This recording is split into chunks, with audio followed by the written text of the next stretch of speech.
pong si Tropical Storm Dante ay huli nating namadaan 820 kilometers east-northeast ng extreme northern Luzon. Ito ay may lakas ng hangin malapit sa mata ng bagyo na 60 kilometers per hour at pagbugso o biglang lakas ng hangin na umaabot ng 80 kilometers per hour. Ito ay nag-move pa northwest sa bilis na 25 kilometers per hour. At ang nagiging contribution niya ay pinapalakas pa niya lalo yung southwesterly winds dahil itong si Bagyong Dante ay merong counterclock na flow, so yung hangin na nanggagaling dito ay hinihigop niya na nagko-contribute indirectly dito sa western part ng ating bansa.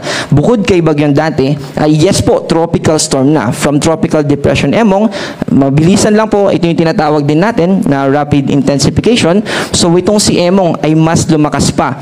Ito ay nasa 115 kilometers west-northwest ng Lawag City, Ilocos Norte. Ito ay may taglay na lakas ng hangin at pagbugso nakapareho ng kay Tropical Storm Dante. Bukod po dito sa dalawang bagyo na minention natin, yung southwest monsoon o yung habagat, isa rin po ito sa main player kaya marami tayong nararanasan ng mga pag-ulan. Mamaya po ipapakita ko kung ano yung mga lugar na inulan na kahapon at nung Monday. Bukod po dito sa tatlong atmospheric systems na nakaka-apekto sa atin, meron din tayong minomonitor na low pressure area dito sa labas ng Philippine Area of Responsibility.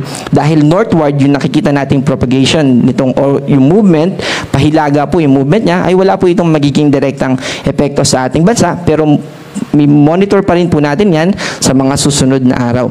Dahil po kay Bagyong Emong, kahit na medyo may hindi siya ganun kalapit sa kalupaan natin, ay meron pa rin tayong epekto o may yung lakas ng hangin na associated sa bagyo na yon ay nakaka-apekto pa rin sa ilang probinsya sa ating bansa. Kaya nakataas sa tropical cyclone wind signal number 1 yung mga probinsya natin dito sa Ilocos Norte, sa Apayao, sa Abra, Ilocos Sur, at sa La Union, dito sa La Union, sa Benguet at sa western part ng Pangasinan. So itong mga binanggit natin na probinsya, yung makakaranas ng pabugso-bugso na hangin. Approximately 39 hanggang 61 kilometers per hour. So posible po yan na mag-produce or maka-effect sa atin ng minimal to minor damages.